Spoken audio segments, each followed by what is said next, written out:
INEC advises political parties to adhere to schedule of activities as released by the Commission.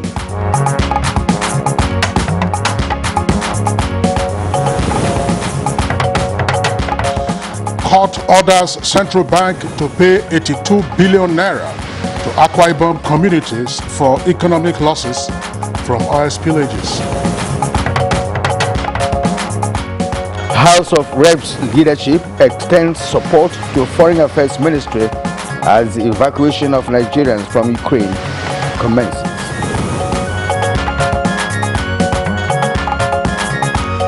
And on Good Morning Nigeria today, we shall discuss safe passage for Nigerians in Ukraine.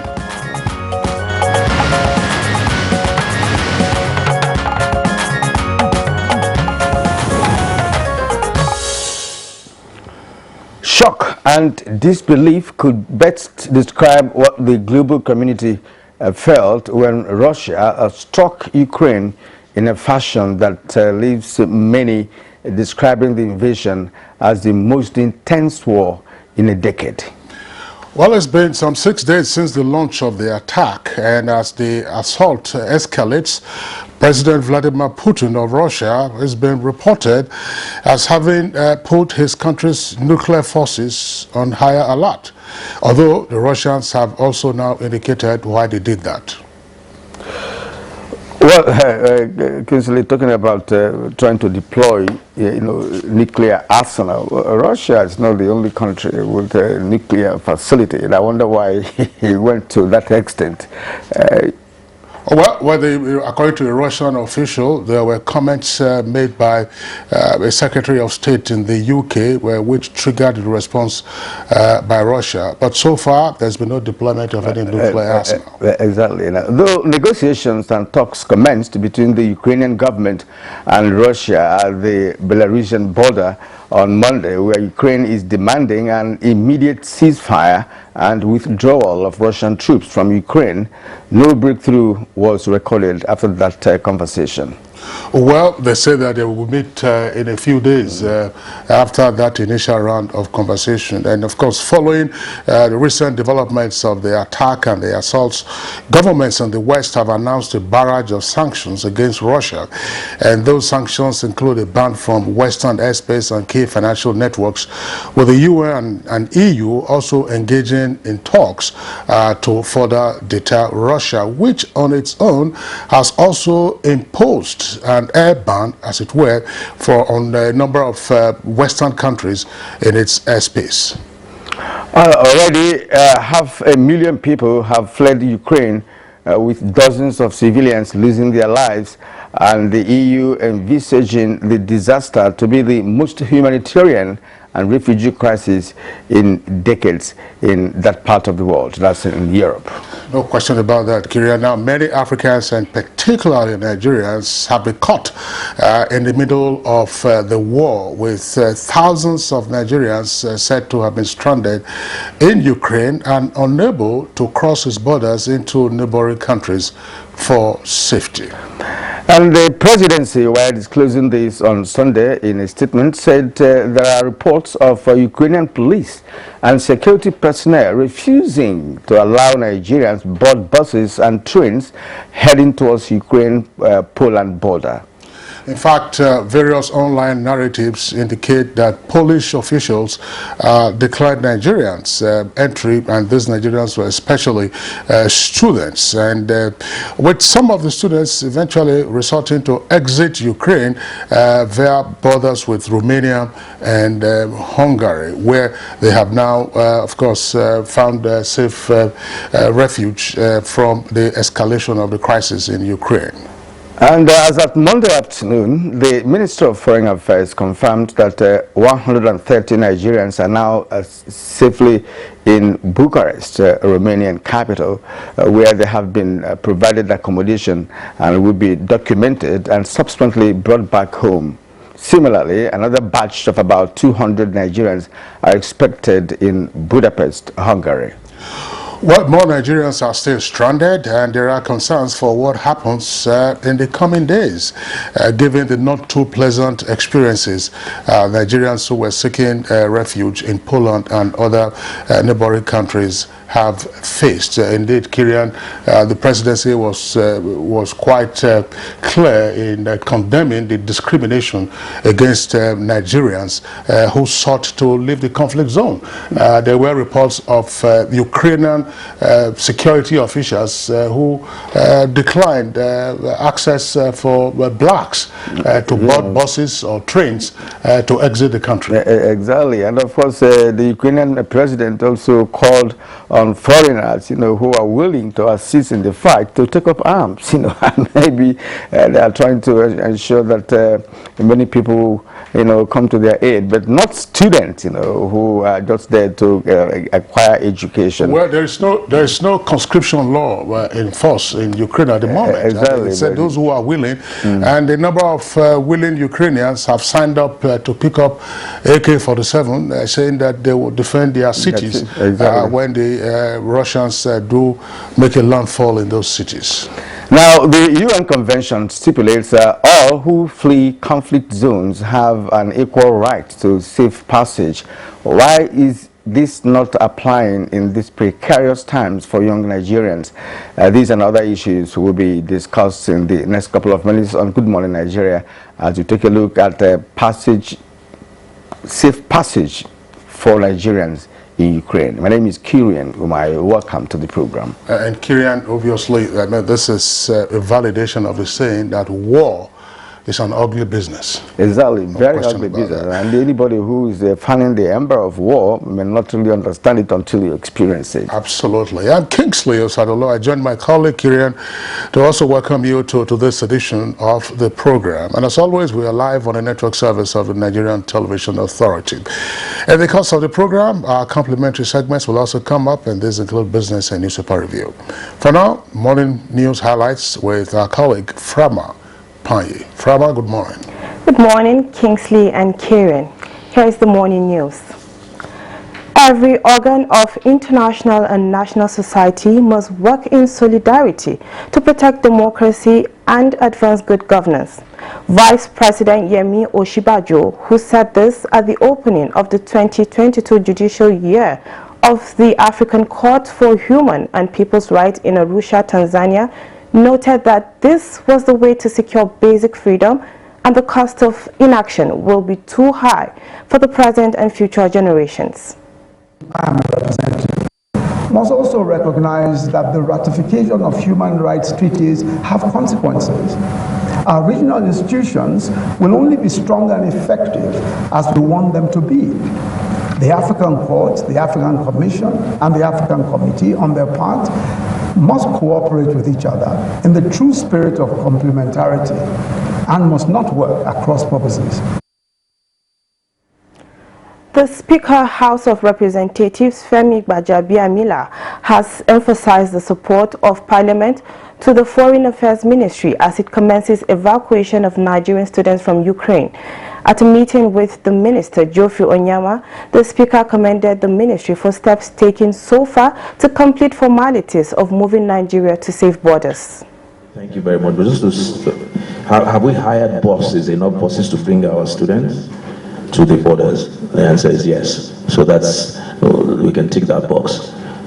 We've seen videos of them starving in cold weather, non-hungry. Do we have some arrangements in terms of feeding and blankets and all of that? So the answer is yes. So that's the Federal government has again reiterated its commitment towards reducing to the barest minimum the number of out-of-school children in the Northeast region, in line with the national policy on education. Minister of State for Education, Chukwuemeka Nwadriba, gave the indication during an assessment visit to better education service delivery for all and other federal government interventions in the education sector in Yobe. Yobe has managed to bring nearly 65,000 otherwise out-of-school children into formal education. And so we wanted to be sure that all the facilities we've given The books that we provided, materials that are joined with them, are all brought to bear in the classes. The president has assisted us very much in reducing. The federal government says it is already building blocks and bricks that will ensure seamless energy transition as Nigeria joins in the race for net zero carbon emission. Minister of State Petroleum Resources stated the country's position at the ongoing 5th Nigeria International Energy Summit. With Petroleum Industry Act in place, there should be no excuses. The enabling investment environment, which has been the bane of the industry, has been taken care of by provisions of the PIA. Our country is committed to net zero by year 2060, which also means that a number of steps must be taken. Companies must act differently, businesses must do things different. Regulators must do different kind of regulation. Behind the challenges that the COVID-19 brought to us as a country, we have seen the need for local content. Let me emphasize that our energy transition target must be realistic and customized to our needs. The energy transition regime has posed a challenge and opportunity for Nigeria to reposition its energy focus. The Federal High Court sitting in Abuja has ordered the Central Bank of Nigeria to release the sum of 81.9 billion naira, being an amount standing to the credit of the Nigerian National Petroleum Corporation and its joint venture partner, Mobile Producing Nigeria Unlimited, to oil producing communities in Ibeno local government area of Akwa Ibom State. The Ibeno communities, led by Obong Ifyong Achianga and 9 others through their council, Lucius Nwosu SAN, brought the suit against NNPC, Mobile Producing Nigeria Unlimited, and ExxonMobil Corporation, seeking about 100 billion naira compensation for economic losses suffered from oil spillages caused by the defendants during exploration. The oil communities also claimed the defendants caused environmental degradation in their communities. Justice Taiwo had on June 21, 2021, judgment ordered awarding the payment to the plaintiff who are now judgment creditors. The court also ordered that the money must be paid within 14 days, after which 8% interest will be accruable on the principal sum annual. INEC has advised political parties to adhere strictly to the timetable and schedule of activities as released by the Commission.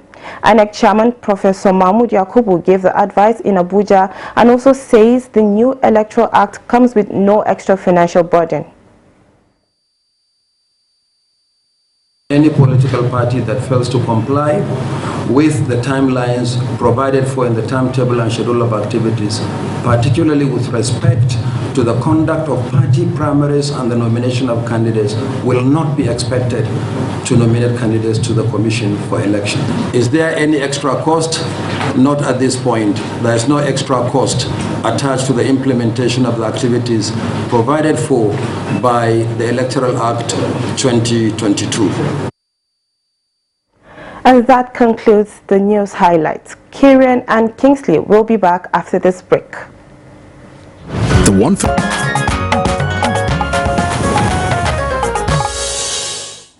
All right, well, thank you for staying with us on Good Morning Nigeria and on NTA. And now it's time for business with Kunle Adeye.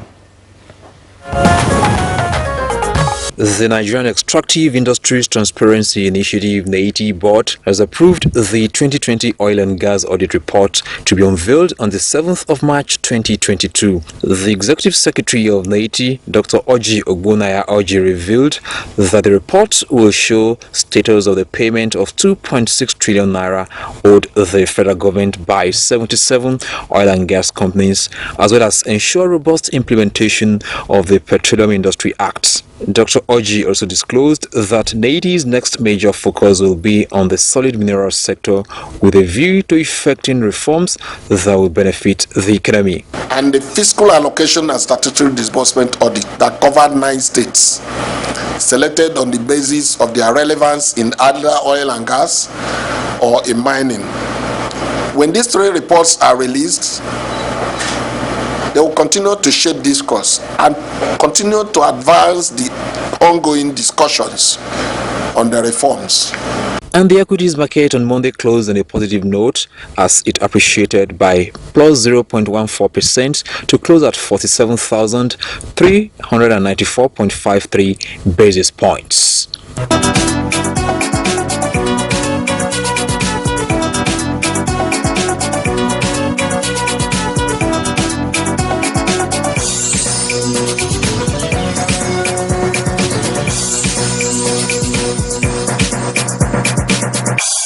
With business news, I'm Kunle Adeyeye. Thank you very much, Kunle, for the business package. Up next is newspaper review.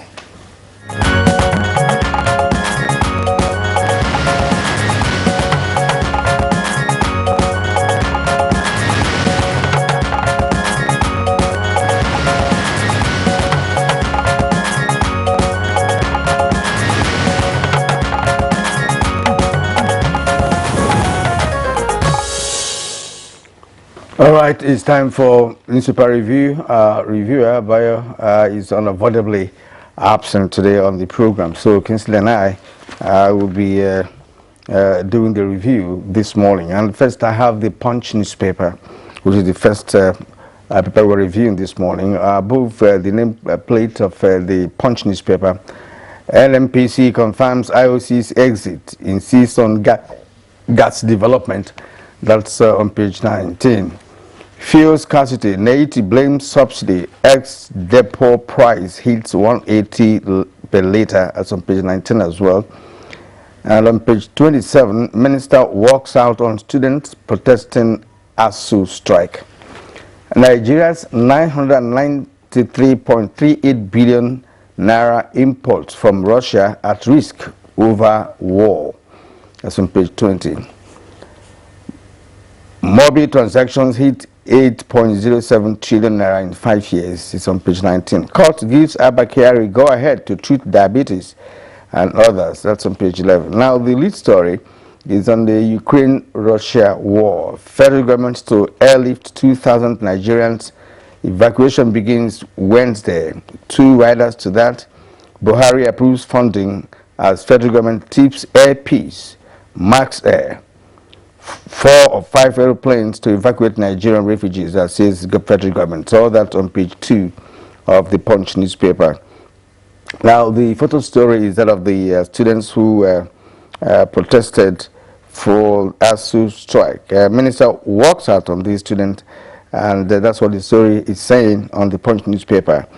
Below that, we have a human capital development critical to 2023 poll, according to Bakare. That's on page 18. Terrorists abduct 8 farmers, yet to contact families. That's on page 8.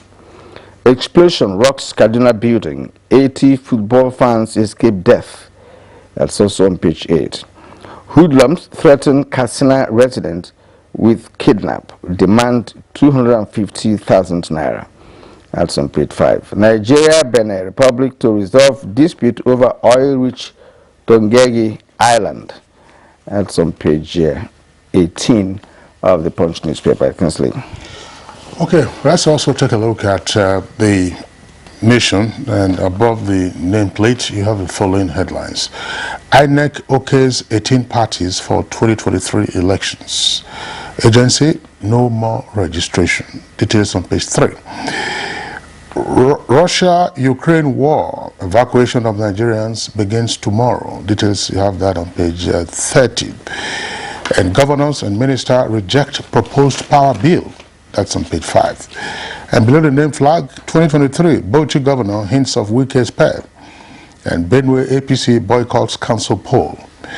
And the lead story has a double-decker headline. Worsening petrol scarcity cripples cities and businesses. Abuja, Lagos, Ibadan, and Oshogbo worst hit. TUC malls industrial action. And other headlines there on the front page. Row in APC over convention panel.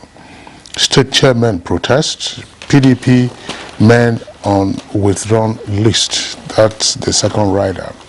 What IOCs must do before divesting from Nigeria by NNPC. And vandalized truck derailed Lagos-Kano train, says NRC, and gunmen kill 15 in Borno. You have details of that story on page 2. Well, Kieran, the number of interesting stories there that we have on the front pages of the paper, the continuing fuel scarcity in major cities around the country, the war in Ukraine, which of course is the subject matter for our conversation segment, and the protest by students against the ongoing strike. I just want to make a comment on that aspect. The students have expressed their displeasure over issues around the strike and how incessant strike by ASU would often tend to affect their future. And they have taken the protest not just within their campuses but also to the streets. They are blocking federal highways. They did that in Ado Ekiti, in Ekiti State yesterday, and I think in one or two other parts of the country, and there are threats to continue. Well, just a reminder, one of the arguments that the government made during the NSAS protests in October of 2020 was that you have a right to protest, but your right to protest must not extend to denying others the right to conduct their own affairs and their own activities. Yes, because so that those who blocked the Admiralty Admiralty Plaza and therefore crippled traffic on the Lekki-Ekpe Expressway were preventing, according to the government, other persons from carrying out their activities. So why then would you be disrupting intercity traffic on federal highways?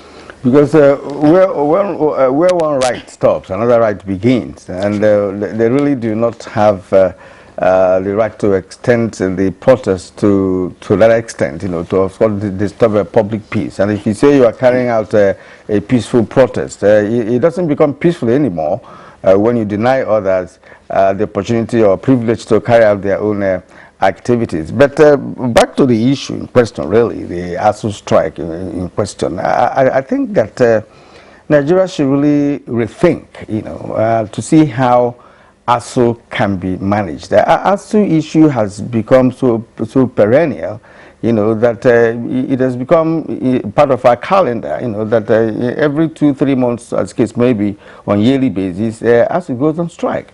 It's not as if ASU does not have a good reason, for going on strike. But my take is that why can't these issues be resolved? The only thing that cannot be easily resolved is death. I think there should be a way around the ASU issue. If there are critical points that they have, government should try to address it, and address it in such a manner that it will not allow for this incessant strike by ASU. You have to disorganize the academic calendar, and as you said, students are also affected. Some persons who should graduate in 4 years now do that in 7 years or even more. Medical students who should graduate after 7 years, some do 10 years, and that's why many people go outside Nigeria to seek for knowledge. Now we're talking about the Nigerian students who are stuck in Ukraine. It's not as if under normal circumstances we should not go outside Nigeria for education. But again, we have to make sure that our universities in Nigeria are functional, and not just functional, but effective in terms of deliverables when it comes to education. So I think this ASU thing should be taken care of once and for all. Well, Kirian, one of the key points in the ASU strike is funding and therefore finance. Now, take a look at this. The grounds that ASU has at the moment is with the federal government, and yet there are state governments that have their own state universities. And some of the state universities are also on strike in sympathy with the national body of ASU. Are the lecturers not members of ASU? Well, they say the lecturers are members of ASU, but the issues that the ASU National has raised, those issues concern the federal government, for instance. The point I want to make is as follows. State universities charge fees. state universities charge fees.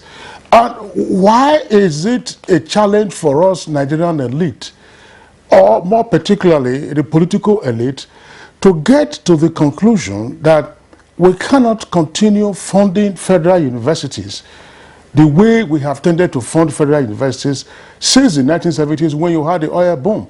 What is the student population, for instance, of all federal universities? How much is ASU asking for to deal with its financial issues? That's to say the debts that is being owed, earned allowance, and so on and so forth. And SANU and NASU also have their own issues. I'm raising this point, Kirian, because if you take a simple arithmetic, let us assume that for purposes of this conversation that, look, there are 1 million students in federal universities. What is wrong with charging 100,000 naira as tuition per session for each student? State universities charge tuition. Forget private universities, because those private universities also charge. And even if you were a student in a federal university and you were running a part-time program, you would pay for it. Postgraduate students also pay for it. So why won't you pay? 100,000 is not something that is going to kill anybody. I've heard the argument, oh, minimum wage. Let's forget that argument. There's nobody that, if you earn 30,000, that says that 30,000 is all the money that you can get to be able to pay your fees. You have to make sacrifice. There are persons who do more than one job or have more than one stream of income to be able to do that. What can the government do to shore up its revenue?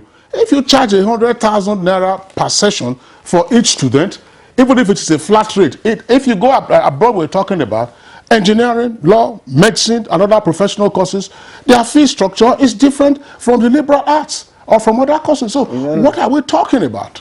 Kirian. Well, to be able to increase the fees paid in federal universities is a very good point you've raised. But Nigerians, when you do that, that also brings up another issue altogether. But I think to be able to deal with the ASU issue, something has to happen somewhere. There has to be an adjustment somewhere. If it's in the fees or something, or if it's in the budgeting for education, that should increase the educational budget, at the federal level to be able to take care of this. There are sectors, that take huge sum of money in terms of development. That is okay. But then education is primary. Education is primary, and we need to pay that attention to education. All right, there are other issues here. The worsening petrol scarcity. Exactly, and that's another issue, and that's one. Say Nigeria's 993.38 billion naira import from Russia is at risk over war, and if we're talking about refined fuel, that means we're going to have a shortfall, right? And perhaps the scarcity may continue. I was so surprised that since 6 or 7 days now, there has been no relief in terms of fuel supply. Every other filling station you see, there are queues. Well, Kira, I'm just wondering, I saw that headline first in one of the papers yesterday. I think it was also the Punch. It was your lead story. Let's not create rationalization, as it were, for the current scarcity that we're having. How much refined petroleum products do we get from Russia, assuming we get from Russia? What has caused the current scarcity has to do with the importation of off-spec petrol. And this one, the importation came from Belgium. Not from Russia, came from Belgium. So what is the quantity of fuel that we import from Russia, assuming we do? Now, if it is wheat, what else? Does it mean it is the Russian ships that are at risk? If Russia, of course, Russia has not been prohibited from exporting its wheat, unless the whole idea is to wage genocide against the Russian people and say, look, cripple their economy, cripple whatever they do. If there are other ships that can evacuate the wheat that we import from Russia, why not? But in terms of fuel scarcity, I mean, NTA is saying, oh, the cost of the fuel scarcity is subsidy. How do you explain that? What it tells us is that our energy security is something that we need to continue to work on. Because it was as a result of the importation of this off-spec and recall, not selling, that we had this crisis and we have not been able to recover from it several weeks on. And it's really unfortunate. You know, if the nation's oil refineries are functioning at optimum level, of course we won't be having all these kind of problems. You know, we have oil refineries. They are not functional for over decades now. Even though they are functional, are not even giving us up to 20% of their capacity, or installation capacity, and all of that. And when we hear about turnaround maintenance, which I've had from childhood, I wonder why that has not really changed. You know, the course of history in terms of oil refining in Nigeria. We also had modular refining from 1999 during Obasanjo administration, when about 7 licenses were issued to individuals and companies. Yet I'm not sure we have module refineries that are functional in this country, that are supplementing whatever is being imported into the country, because it's such an unfortunate situation that a big oil producing nation cannot afford to produce oil, refined oil, for local consumption. It's unbearable. As a matter of fact, if you go to nations that have no oil, you can never see queues there. All their oil rely on importation 24/7. Yet there are no queues in such nations who don't even have oil at all. So it's really unfortunate. For instance, now after this program, I'm leaving here to look for fuel, and that would take 3-4 more hours of the day, as case maybe, if I have to queue, because of course to get fuel you have to queue. That's right. The points you have made are noted. We do hope that the ongoing rehabilitation and revamping of the refineries, that those projects and programs will continue apace, and that they're able to meet the deadlines that they have scheduled for themselves. But energy security is a critical point. And just by the way, on Friday, if you recall, Kirian, the long drawn-out trial of Evans, the notorious kidnapper, came to a close in Lagos when he was sentenced along with one of his accomplices to life imprisonment for kidnapping in Lagos. We needed to make that point. Well, that's we don't know whether there will be other charges that will be brought in other jurisdictions, because there were reported cases of murder in the course of the kidnapping. Police officers were murdered in the course of Evans spearheading the kidnapping of some persons in other parts of the country. This particular one for which he was convicted related to a pharmacist who was kidnapped in Lagos, and he had shelled out tens of millions. So he has more cases as a matter of fact. It should have, and I believe so, because life imprisonment means that, of course, he will be in jail, and usually after 25 years, sometimes you might get clemency, but I would think that there should be other instances. I'm not quite sure what the fuller details of the provisions of the Lagos law are, what the provisions are. You know, in Anambra, for instance, during Peter Obi's tenure, if you were a kidnapper and you were nailed, the property you acquired or purported to have acquired, this property was leveled. Exactly. Leveled. And of course, some papers have mischievously referred to Evans as a billionaire kidnapper. He had assets all over the place. Where are those assets? Exactly. That's right. That's just the developing story, that we read yesterday on this banditry. We had that bandit, blocked Abuja, Niger State highway. I don't know how true that is, but if that is the situation, then it is becoming more dangerous. We thought that they're operating in the hinterland of Niger State, but this time around, if they should have the courage to be on the highway in Abuja, Niger State highway, then we have more issues. We have more problems with this. Well, no question about that. Part of the issue that we also raised in the newspaper review segment yesterday had to do with the audacity of assailants who storm funeral ceremonies or storm wedding ceremonies and just take out either the mourners or the revelers.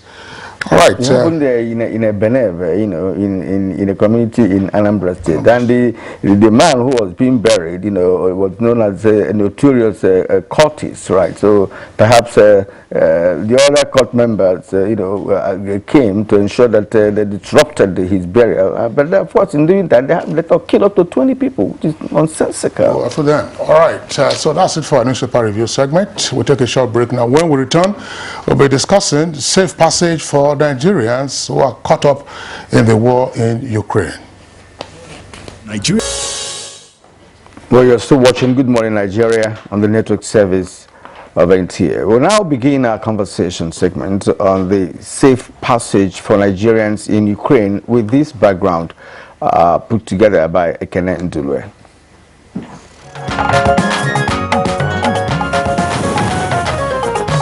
In the past few weeks, America and its European allies have been engaged in negotiations to de-escalate tensions between Russia and its neighbor Ukraine. This was on the heels of deployment of over 150,000 Russian troops around the Ukrainian border as Russia expressed grave displeasure over Ukraine's diplomatic ties with the North Atlantic Treaty Organization. While many were still hopeful of diplomatic solutions to the issues of concern, the world woke up to the news of Russia's invasion of Ukraine in what it termed a special military operation. Russia's President Vladimir Putin said the goal of the military operation is to demilitarize Ukraine, but not occupy it. Reports indicate that on the first day of Russia's assault, at least 137 people were killed. As the fighting continues by the day, the number of deaths, injuries, and destruction of property has also escalated. Although these figures are not certain, what is clear is the growing humanitarian crisis. It is estimated that about 500,000 people have fled Ukraine since Russia began its invasion last week. About 4,000 Nigerians, including students, are also believed to be trapped in Ukraine as a result of this military action by Russia. So far, Nigeria's Ministry of Foreign Affairs have been engaged in talks with Russia, Ukraine, and the G7 over evacuation of Nigerians caught up in the war. The ministry has also published numbers that Nigerians in the crisis area can contact for their safe passage from Ukraine. However, social media have been inundated with videos of Nigerians facing discriminations at Ukraine border as they attempt fleeing the country. What is the current condition of Nigerians in Ukraine? How many Nigerians have been rescued so far? Guests on Good Morning Nigeria shall be speaking on issues around safe passage of Nigerians in Ukraine.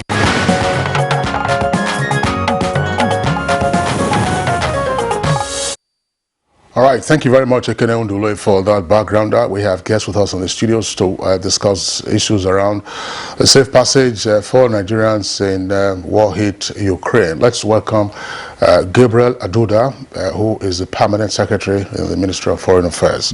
Mr. Aduda, pleasure to have you with us on Good Morning Nigeria today. Good morning. All right. Also here with us in the studios, would like to welcome Ambassador Bolaji Akinremi, Director, Consular and Legal in the Ministry of Foreign Affairs. Ambassador Akinremi, delighted to have you this morning. Very good morning to you, everyone. We also welcome Dr. Clement Onoja Aduku, Nigeria's envoy to the Russian Federation 2011 to 2015 and former head of mission at the Embassy of Nigeria, Kiev, 2017 and 2018, and currently the chairman CEO, Palmer's Academy and Continuing Education Research Center here in Abuja. So it's good to have you with us this morning. Thank you very much for having me. All right, and from Lagos, we are joined by Dr. Efrem Ubi, Acting Director of Research and Studies, Nigerian Institute of International Affairs. Good morning and welcome. Thank you for having me. All right, gentlemen, once again, our pleasure to have you join us for today's conversation. And just to indicate that we're trying to get across to some Nigerian students who've managed to cross the Ukrainian border and now have some safe haven in neighboring countries. We are making efforts to get across to one or two of them, and we will bring them on in this conversation as soon as that link is established. Let's begin with the Permanent Secretary in the Ministry of Foreign Affairs. What do we know at this time about the fate of Nigerians in Ukraine? Well, viewers, let me say it is a situation that we all wish we were not in, but here we are, and we have been working overtime at our various embassies that border the Ukrainian, that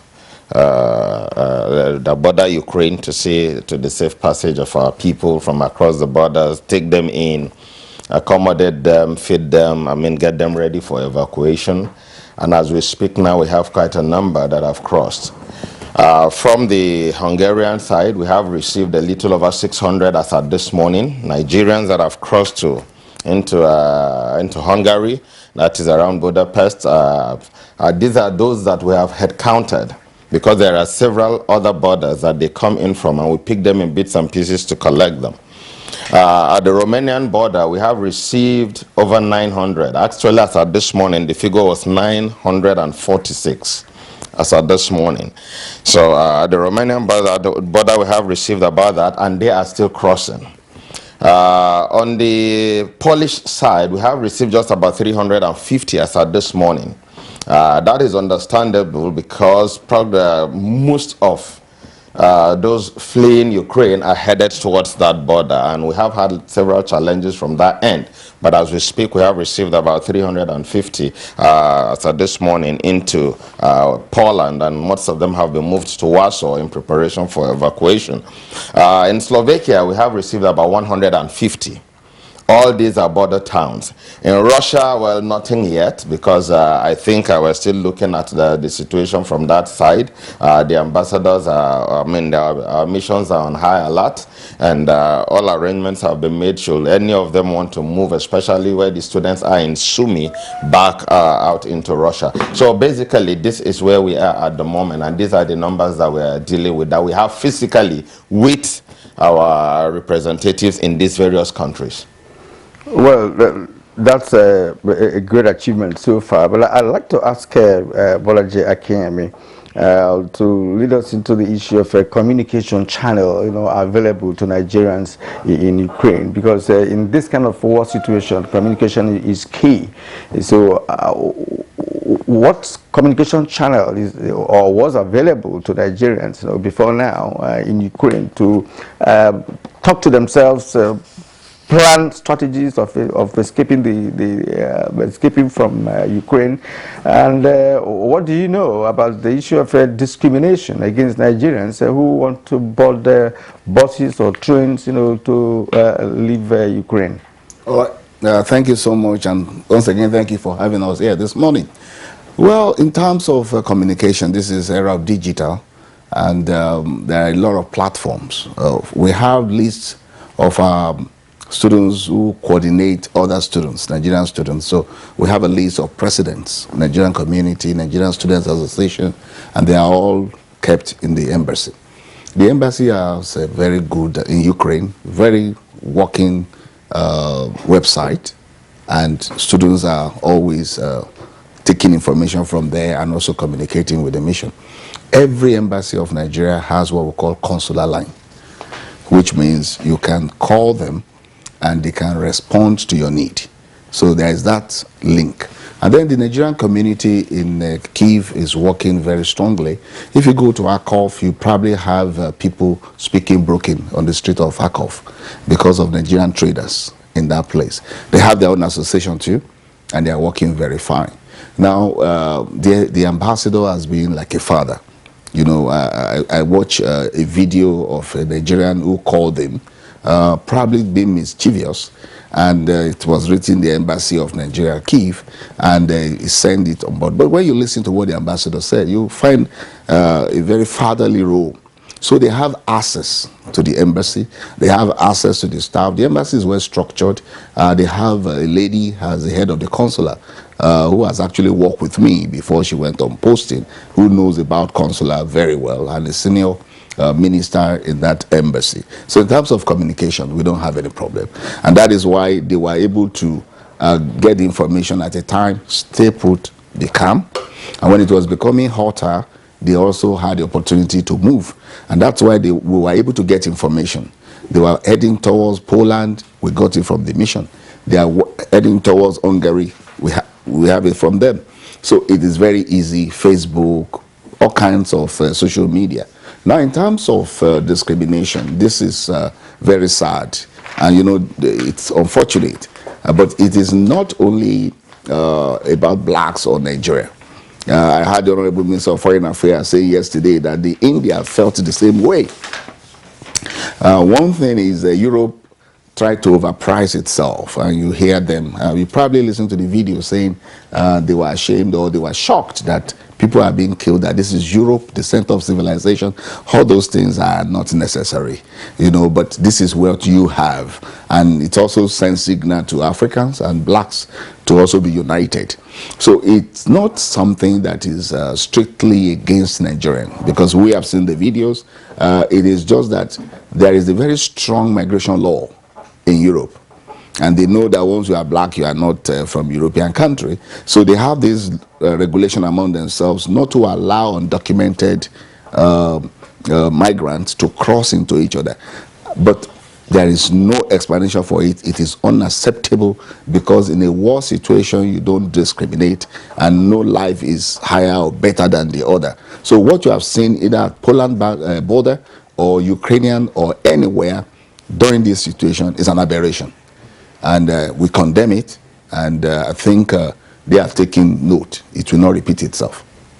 Well, thank you very much, Ambassador Akira. Let's bring in Ambassador Aduku. Aduku, we had you on Good Morning Nigeria late last week discussing briefly the outbreak of the war after Russia invaded Ukraine. But our focus this morning, of course, is on safe passage for Nigerians who are stranded there. Help us understand the attitude of Ukrainian security officials who were discriminating against Nigerians and other blacks from boarding buses and trains to safe locations in neighboring countries. I mean, why do you think that they did that? Thank you very much. And just like we mentioned Monday when we first attacked this issue of the Russian invasion of Ukraine, we observed that the typical attitude of a Russian is exactly the same as that of a Ukrainian. Like we said there, these are brothers fighting brothers, and they just, you know, whatever misunderstanding they would have had, even in the past, since the demise of the Soviet Union in summer 1991, Russia has always viewed Ukraine with a lot of suspicion. I have had the privilege of living in both countries of upward of 5 to 6 years, and I know the attitude. Well, I don't want to highlight the issue of racism, but it is very, very well pronounced in Russia as well as in Ukraine. Even as diplomats. I'm sorry, Ambassador Aduku, let me say this. What we are dealing with here is not racism on the part of Russia. It is racism on the part of Ukrainian security officials. Yes. The videos went viral of Nigerians and other blacks who were being restrained from boarding buses and boarding trains. And it was as if they were being pushed back to go and die inside Ukraine. So that's what we're seeking to understand. If you understand their psychology, maybe you can help our viewers get an inkling into why that happened, and for us to know what exactly we may be dealing with in the larger sense of this whole conflict. Yeah, the attitude of the average Ukrainian to Nigerians or even black Africans in general is that they want to use Ukraine as a launching pad to enter the EU member countries. That is number one. except students they know are properly documented and registered, they think Nigerians and other Africans, of course, come to Ukraine primarily to find their way to other European countries and then maybe disappear from there. And it has been noticed that a lot of students, even when they register and pay their fees, after some time, some of them just vanish into thin air. So that suspicion is there. That's number one. Number two, the average Ukrainian has a very, very strong mind. What do I mean by that? It is that they do not accept people as their own, or that is integrate others into their community as they should. In other parts of Europe, especially in the West and the United States, when you live and have all your papers and all your documentation, you are free to go anywhere. But in Ukraine, any black person they see, they look at that person with suspicion, thinking that he either is coming to take their jobs or coming there to, like I said, primarily to just find a way to Western Europe. That is why most of them are aggressive towards Nigerians and other Africans. It also happens like that, not only against Nigerians, but other Africans. The moment they see you, your color is not like theirs, they suspect you are coming here there either to live on their money or find a way to disappear to other European countries like Lithuania, Estonia, Latvia, and even Germany, because the Ukraine shares borders with most of these countries. So this is why I think that the attitude of the average Ukrainian towards black people is not the best. And it is unfortunate it is like that in the 21st century. All right. As a matter of fact, when this unfolded, the issue of leaving Ukraine to a safe country, I had thought that their intention was actually to, first of all, allow women and children, to leave before the men. As a matter of fact, most of their men would take their wife away and return, to fight. Well, what we know that it had boiled down to the point of discriminating because of color. Now, let's bring in Dr. FM Ubi here.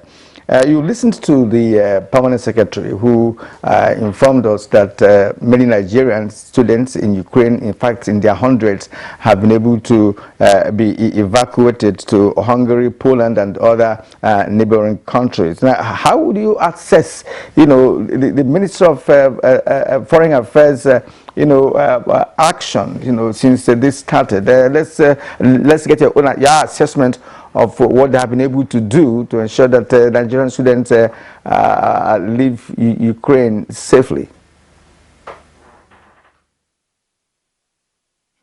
Thank you very much. I think if I have to be very straight, the government has done so much, for being able to create safe passage for Nigerians, in the war-torn Eastern Europe, especially, Ukraine per se. Last week, I was on one of these TV stations, and we're talking about the crisis in Eastern Europe. And the questions Nigerians were asking was, the government is not doing anything. And as at that time, the war just started. And I argued, you see, it's not an ad hoc reaction. The government cannot just wake up overnight and say, okay, we want to evacuate Nigerians. There have to be a whole lot of strategic thinking, policy formulation, the strategies to take Nigerians out of war-torn Ukraine. I know, listening to my permanent secretary, I'm really happy, and I've been actually following the news too.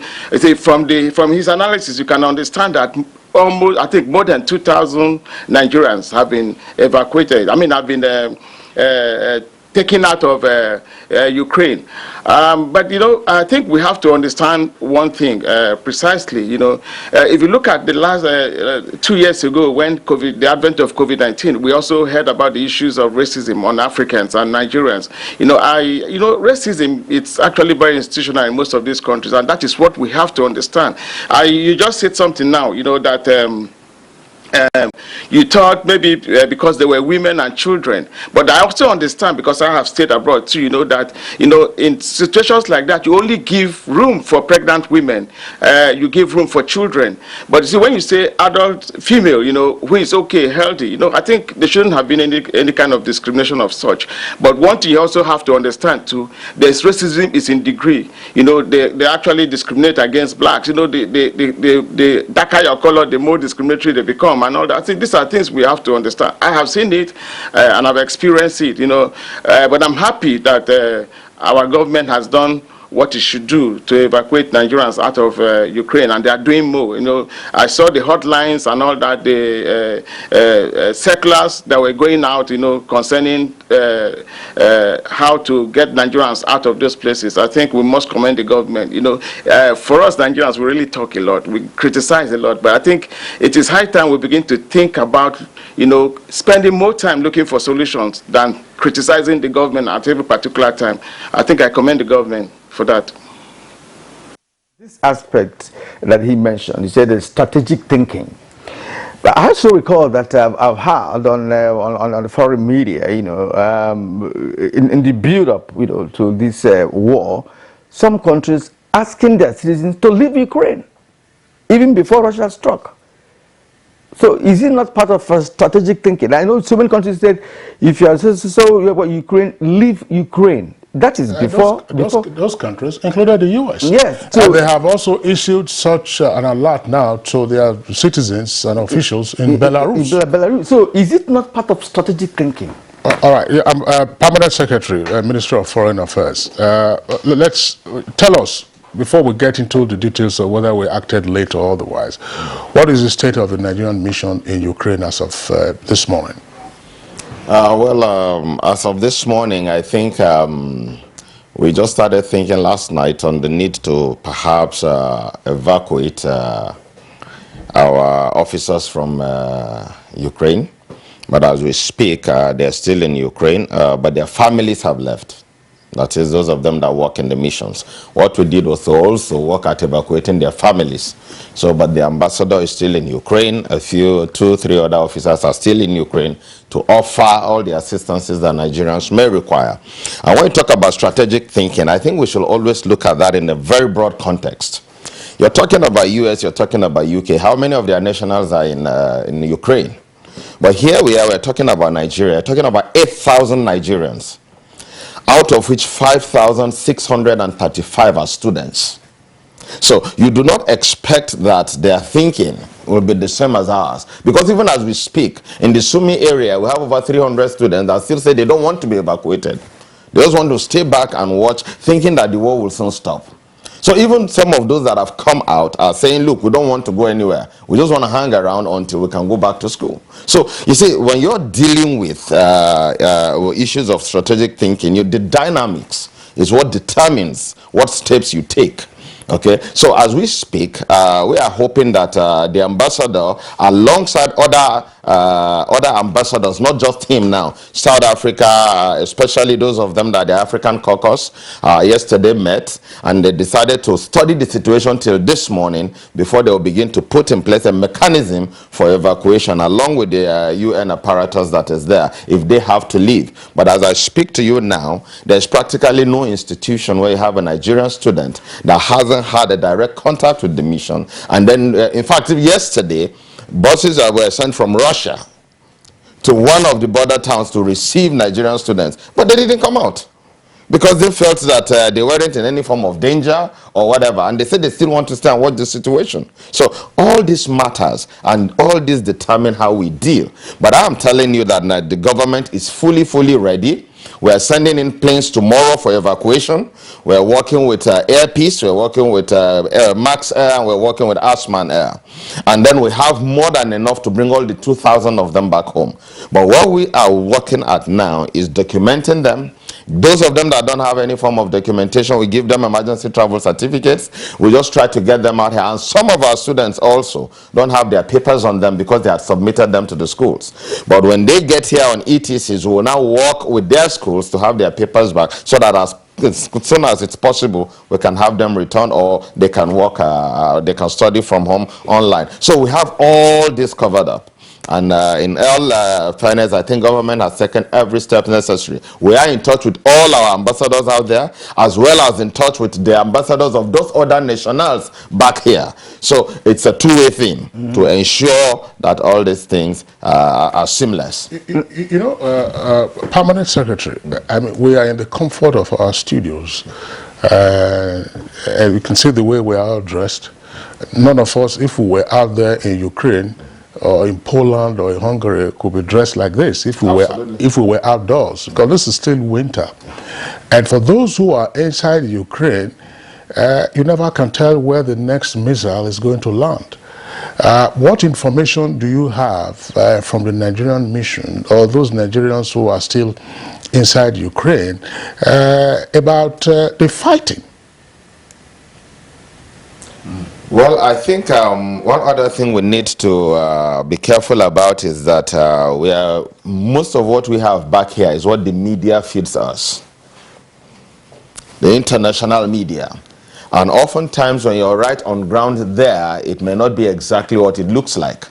So we need to also have that at the back of our minds, because I totally believe that Nigerians that we have gotten in touch with one-on-one on phone calls, and they have said, no, we're not ready to move yet.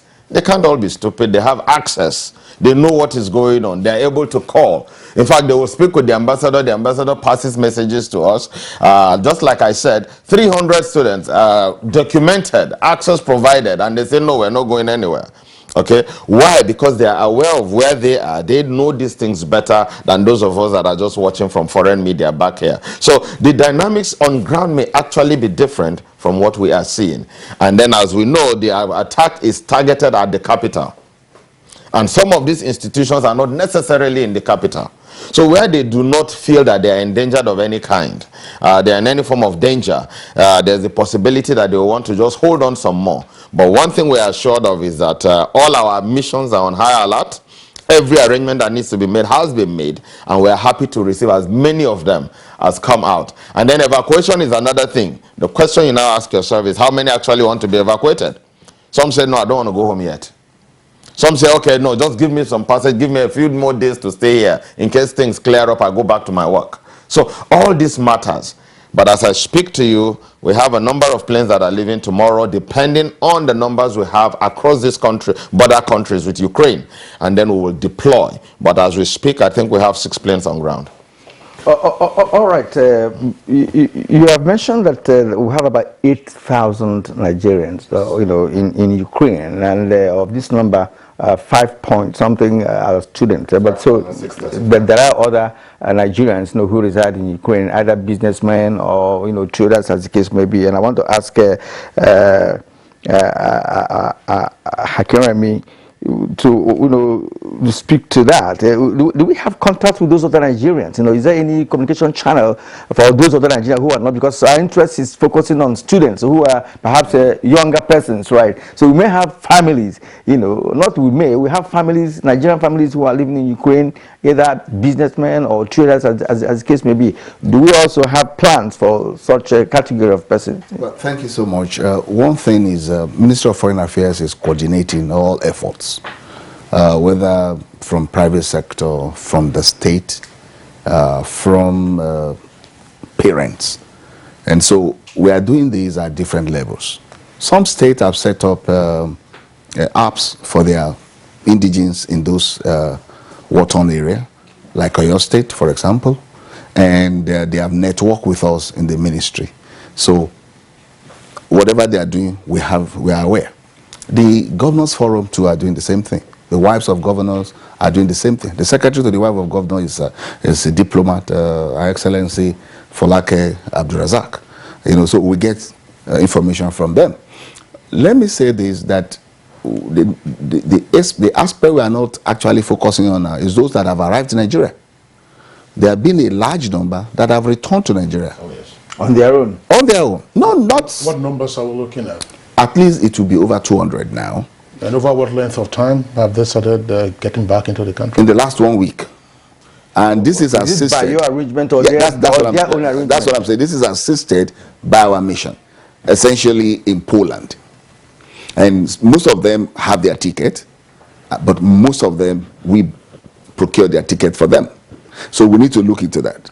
Then, like I said, there are different levels. The Governors Forum are making arrangement on state level, the private sector. Parents.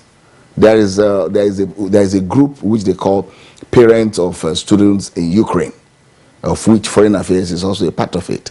So what we have done is that to use all avenue to network with all parties, all stakeholders, parents, states, business community, Now, your other question was on strategic thinking, and I think the Permanent Secretary has answered this, that we rely essentially.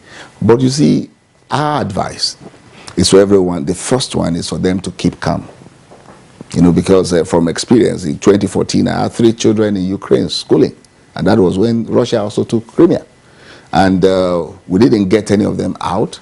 You might say it's a different impact as what we have now, but it was the same thing. They have bunker, but it has gotten beyond that. A lot of them want to leave.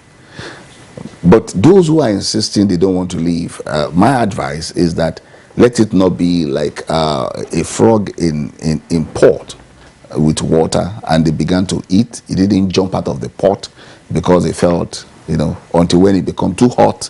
And of course, so we advise as many as possible to, as much as possible, to go towards the border of Romania. It is easier there because Romania is not yet EU member, or Hungary. Hungary has been very easy, the Zahomi border, you know. Those who can walk towards Poland, you can see in all of the 3, Poland has a list. If you take 4, Slovakia has a list, because Slovakia also, as at this morning now, have well over 150, as the PS has said. But the real issue is we are watching over Slovakia through our mission in Austria. You know, so they are handling that. But we have assurances that Romania will give them temporary resident and allow them, if you want to continue your study. Hungary is doing the same thing. We have assurances, we have written letters from the authorities of this country. So the Foreign Affairs is really doing a lot of coordination. On ground in Nigeria, we have interagency coordination platform, where we have the Ministry of Foreign Affairs, NEMA, we have Ministry of Humanitarian Affairs, and every relevant agency. We are also making plans that when we evacuate them with the Ministry of Health, in terms of uploading their COVID test online, you know, because if under this kind of situation, they might find difficulty in accessing Nigeria TIP, but we are in contact with the Ministry of Education. Director Port Health is also in touch with us. As many as we evacuate, we have plans on how to handle them when they come.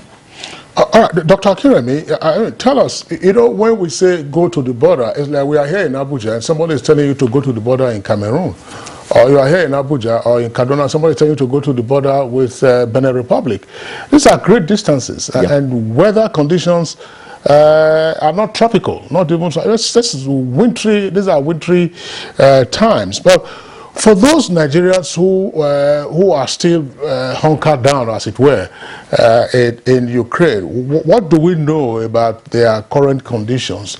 And what are they telling us? Because the PS made a very important point about what some would describe as the blinkered coverage by some of the foreign media as to what is happening. You find all kinds of exaggeration and claims that have not been verified. What are the Nigerians telling you about their condition? Well, from available information, some Nigerians are still watching the situation in Ukraine. I don't know whether this is true, but some of them even said they would rather join Ukrainian army if they offer them. But we have it on good note that Ukraine has also started conscription. So we might be having some Nigerians who elect to go that way. But some Nigerians are settled. They say, well, as long as there are people here, we will be here. You know. But in terms of assessing the border, the trains are still walking. And that is the basic thing that we will must bear in mind. The distances are very wide apart, but the trains are walking. Ukraine is the second largest country in Europe and has border with about 5 countries. And so you take the easiest one. But we have seen that those 3 that we mentioned are easier. You know, Slovakia, Hungary, and Romania. As the PAMSEC has said, at the border of Russia, they've not been allowed in. Russia first placed a demand for transit visa, and now you are saying people in crisis should go and get visa before they could be allowed in. We are prevailing on them to give them visa on arrival. But the issue we have now, as the PAMSEC has said, is that some students are not even willing to go. So our ambassadors sent buses to them, but they rejected the offer. So we are watching. We will not abandon them, despite the fact that they prefer to stay put. We will be watching. When it becomes tough, we might have to go into the hostel to drag them in, because they may not know what they are into. And nobody knows how this war will turn out. Absolutely. Nobody knows, because they are not letting us into. I mean, it's there's no script. There's no script to it. It's obvious. I mean, they went for talks in Minsk. The result from Minsk hasn't been positive so far. And what you see on the screen, I think it's very terrifying. As at yesterday, Ukraine is claiming that 5,000 Russian soldiers were killed. You know. So I know that if that happened from the aggressor, if you already have that number, then it's likely to aggravate the whole situation. We've had information that Germany has offered to give weapons. So talks are also going on, and we hope that peace will prevail. And Germany has just perhaps changed its course of history when it comes to the issue of fighting outside Germany. They've not done that since the Second World War. So it is very historic for Germany to be making contributions to Ukraine to assist that nation fight the aggressor, as the situation is. Dr.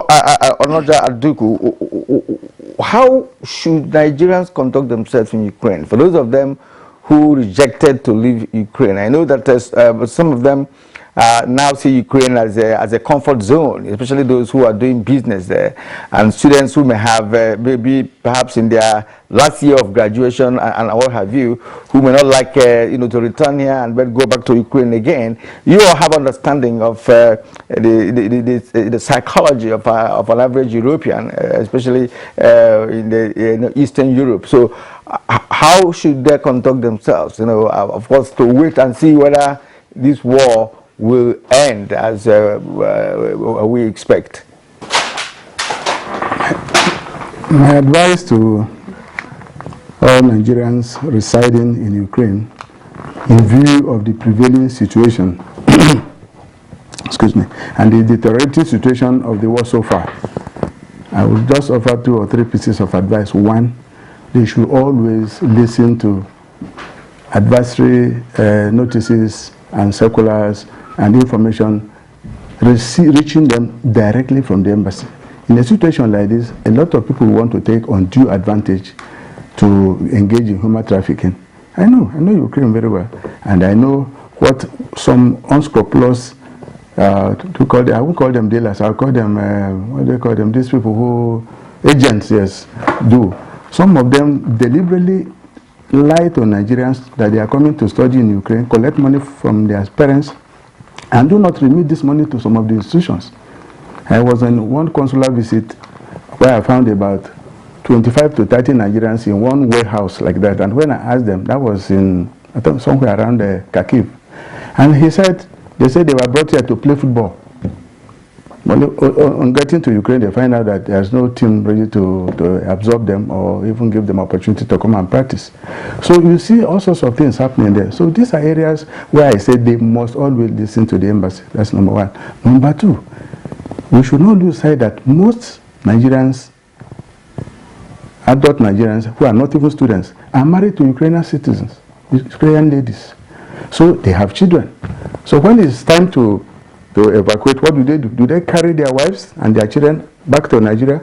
Or do they relocate to Poland or Romania or Bulgaria, leaving back their wives and their children, separation of families? So there are a lot of intricacies involved in this matter.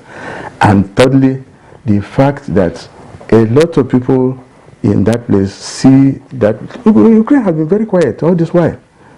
Yes, there are difficulties in getting jobs in Russia, and I want to be quoted as saying this.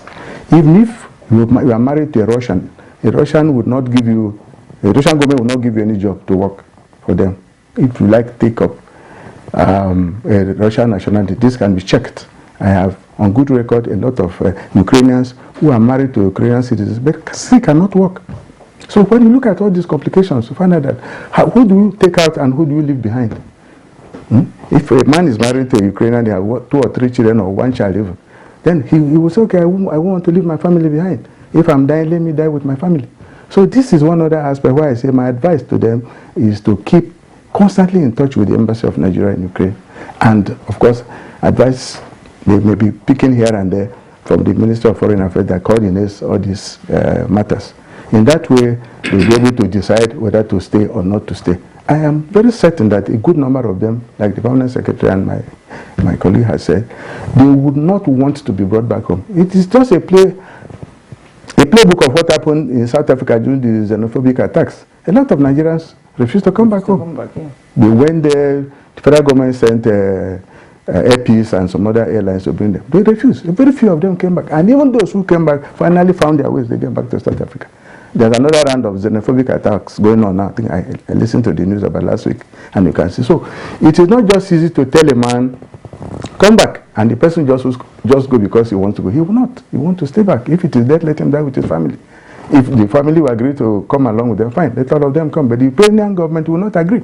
Do you know that I'm very certain, and this can be checked, if you have a child, if a black person, or I don't know, whichever, maybe black persons I know, I don't know if other Europeans may have a child, you are not allowed to take that child out of Ukraine. Please go to their website and check government website. Your child in Ukraine, yes, they won't allow you to they take won't allow you to take that child. Please let everybody cross-check the. I'm talking from what Well, Dr. Aduku, thanks. And gentlemen, we have to recognize that we are not discussing the normal situations. We are discussing an abnormal situation. And a war is a very ugly business. Ugly business. And not especially when you are being invaded by a more powerful neighbor. I don't think, for instance, that during the Liberian Civil War, or during the wars that we have had in the Great Lakes region, in the Congo, and so on and so forth, where hundreds of thousands of persons have died, that the personal decisions of those who want to stay back, those are their personal decisions. But government has a responsibility to its citizens who are potentially in harm's way. And those who have found themselves out of harm's way could, of course, be assisted to return. If they then opt not to return, it becomes their personal decision. But I think that it is the responsibility of every government to say this is what you want to deal with. If a person decides to get conscripted into the force and then you now bear arms against an invader, of course it means that you are ready to face shots being fired in anger. Dr. FM, Ebi, when I still with us in our Lagos Network Center, all of this that we're talking about is just about a week since the Russians invaded. And if we have seen the torrent of sanctions on Russia and the pledges of support to Ukraine, this potentially looks like a long drawn-out war. And what's your prognosis of this? Because the longer the conflict, the messier it would be, and the more horrific the experiences of those who choose to remain behind, including some Nigerians who are saying, let's watch things and see how they go.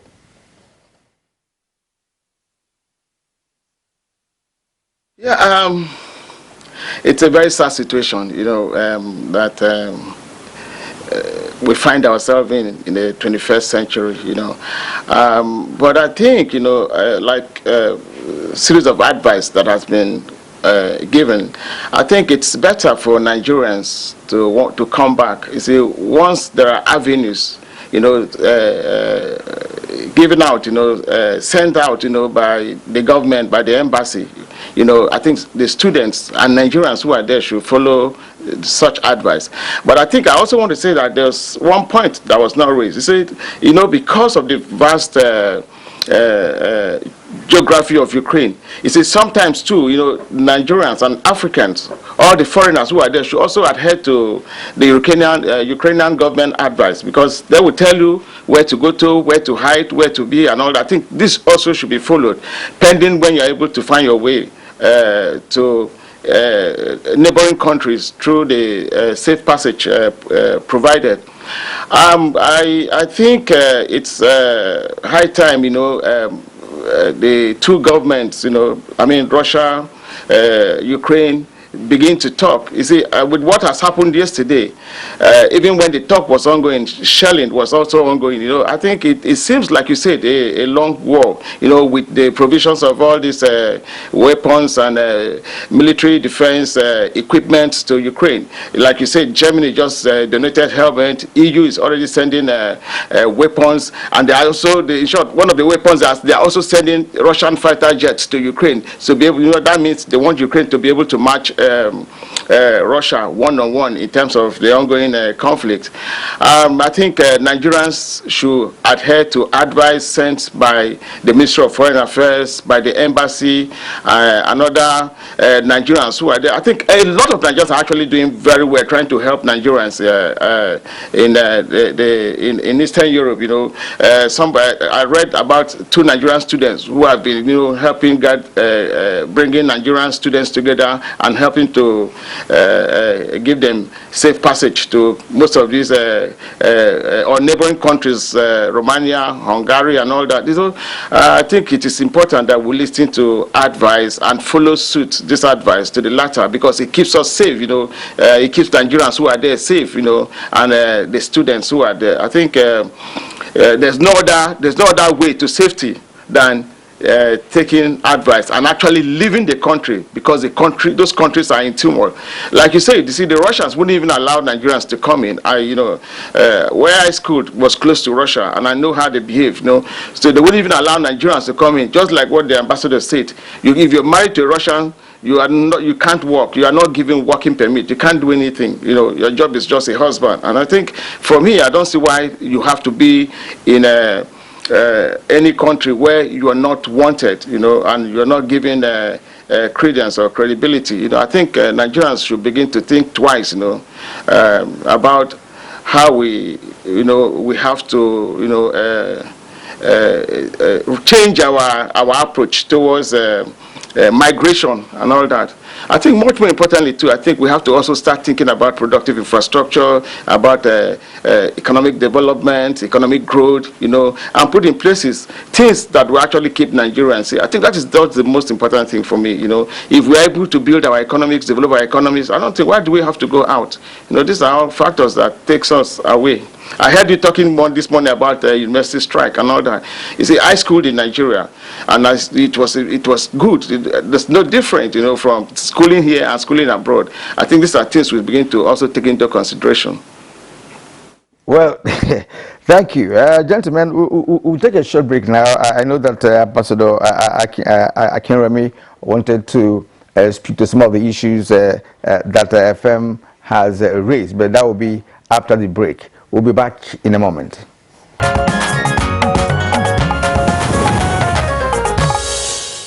All right, welcome back. Still watching Good Morning Nigeria on the network service of the NTA, where we've been discussing the safe passage for Nigerians in Ukraine. And last speaker before the break was FM Ubi, and he raised some good points, which of course Dr. Akinremi would like to speak to some of them.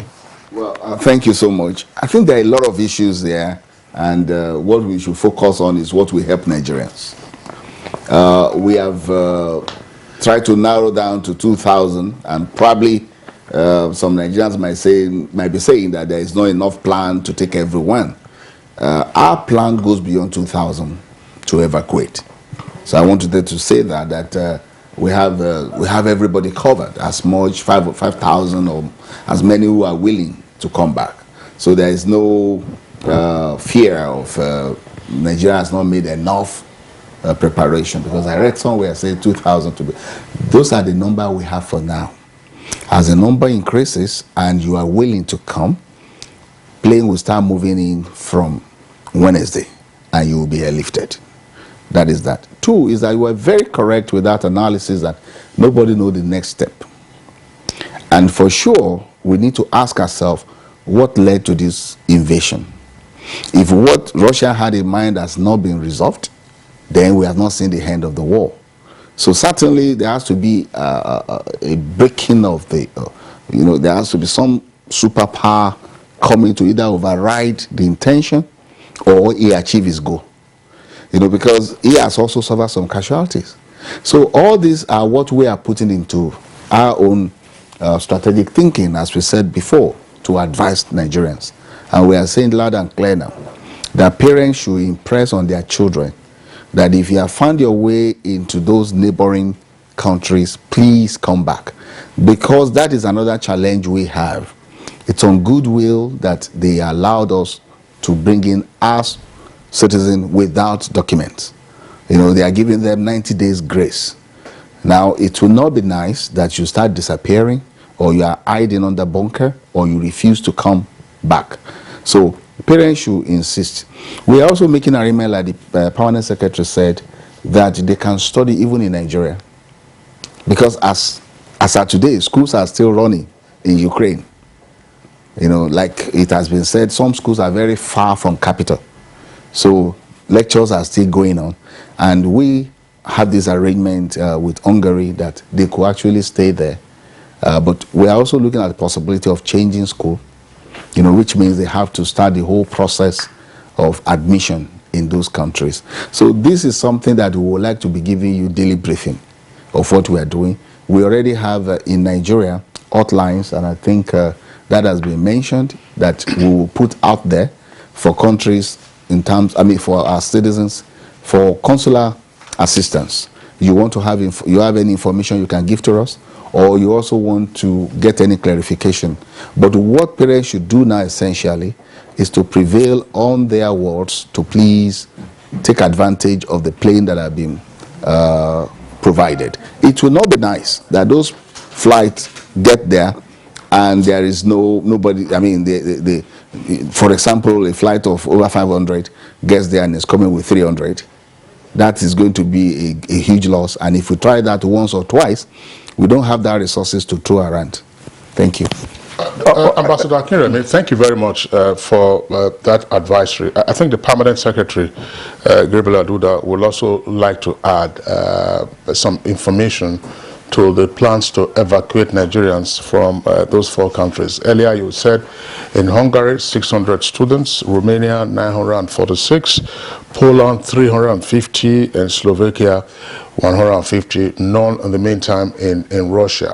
What are the evacuation plans? You said 6 aircraft are on ground. We don't know what the capacity of those aircraft are.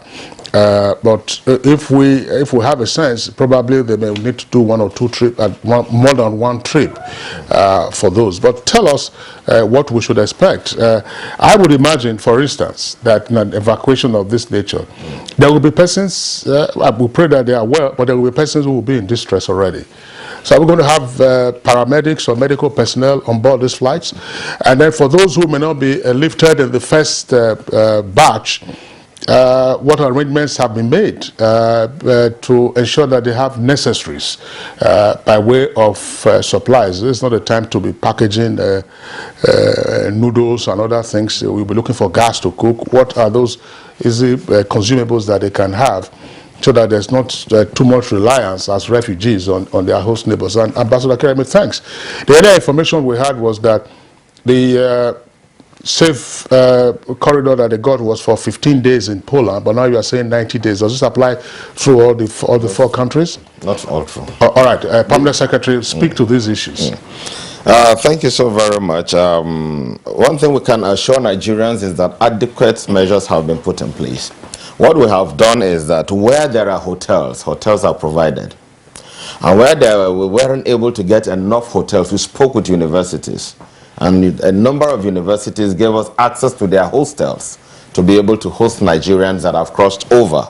So in the area of accommodation, that is covered. Feeding is on the mission. So the Nigerian government is handling the issue of their feeding. In fact, some of them are even being provided warm clothing. Okay, because some of them, maybe in running away, were not able to take enough supplies or enough clothing because of the weather. So we have put that together. As we speak in Budapest, we have 2 medical cases. Both of them are in hospital, and the mission is fully on top of all that, have ensured that they go to the right medical centers and all that, and our staff are assisting with that. We are also sending reinforcements to the missions from the ministry, such that they will have more hands to be able to help, because it is so tedious that some of our staff and some of our mission staff have actually been at the borders for days on end without even coming back to their own homes. Why? Because you have to be there to receive your people as they come.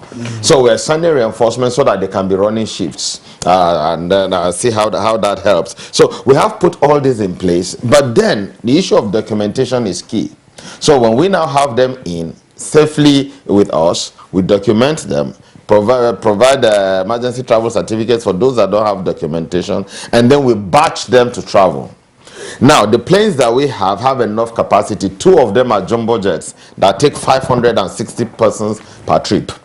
560. We have 2 of those. Then we have another 3 that takes 319 per trip. Then we have 2 small ones that takes about 167. But you see, it depends on the number we have in each of these countries.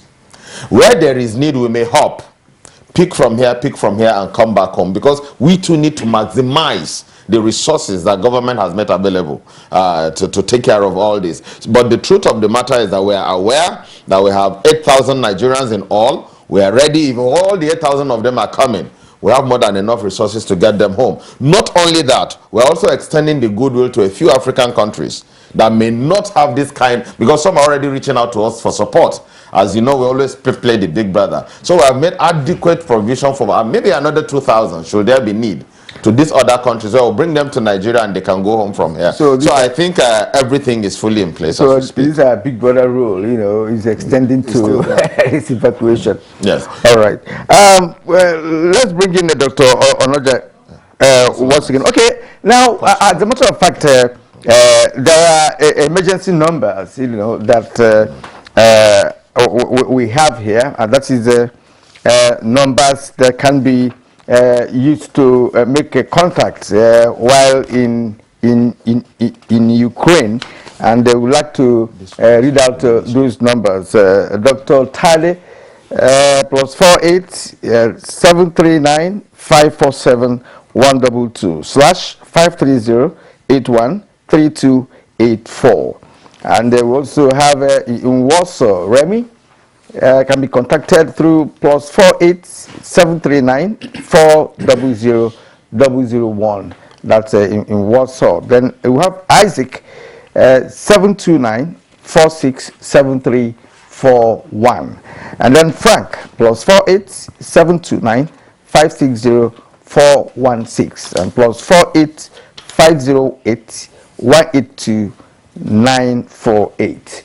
And we also have Chizaba +48 7296 90 481 /+234 80 33 37 2086.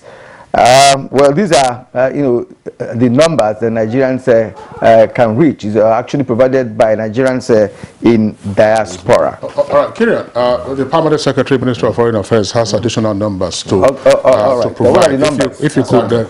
So, if we'll give you some of the numbers to reach in the ministry as well. We have created a consular desk for this specific purpose.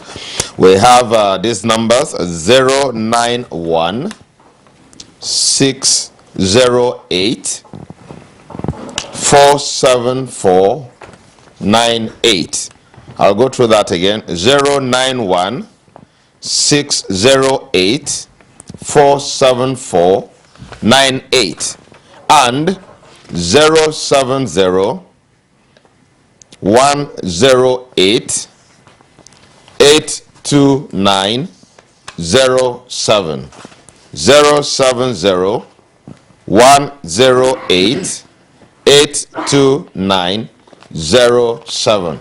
Let me also use this opportunity to speak to these numbers that have gone out. Some of them are for our members in Nigerians in diaspora.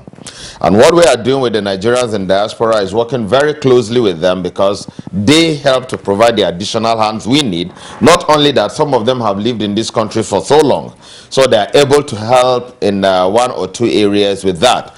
But we will want to also encourage as many of them as are offering this form of assistance. So please, as soon as you're able to receive or assist some of these persons, quickly move them or hand them over to the mission, because we have a responsibility not to be seen to make a nuisance of the grace that we have been given. Some of the countries only gave us 15 days. Romania has now, and I think Hungary has said we can do up to 90 days, recognizing that some are students and may need to get settled or even go back if this war comes to a quick close. But what we do not want is that these graces that we have from them, taking in Nigerians undocumented, is now abused, and then people just run off, and then we cannot account for our persons that have come into these various countries. So please, we want to ask that the Nigerians in diaspora help us with that, ensure that wherever our people are, we have a clear line of sight on where they are, and then assist them to work closely with the missions in these various countries. Okay, thank you very much indeed, the Permanent Secretary. And I'm just hearing from our producer that we have been able to establish link with a student in Ukraine. Please confirm if she is properly connected so that we can, share her experience on this platform. Hawa Labo. All right. We have the connection now to Hawa Labo, who is a student in Ukraine. We would like her to share her experience and let us know what is on ground at the moment in Ukraine. But yes, that's Hawa there on the screen. Hawa Labo, I hope you can hear me clearly. You're a student in Ukraine. Please tell us the situation over there with the passage of students to other safer territories.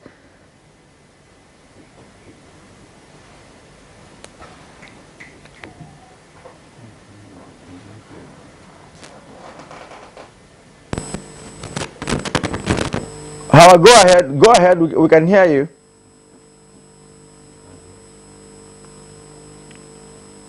It seems that we have lost that connection.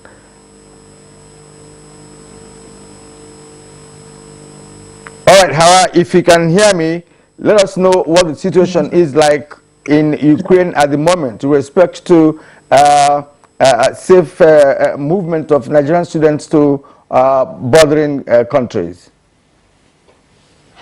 Well, the movement, it's really hard getting a train from where you're staying in Ukraine to Lviv, because the situation is not that good, honestly, right now.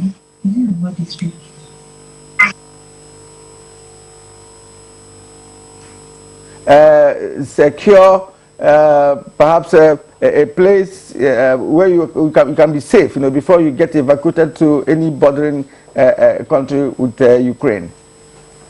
Yes, if you get to Lviv, Lviv is safe right now currently, so it's safe right now. So once you get to Lviv, you just have to get a bus or train to get to the bordering countries.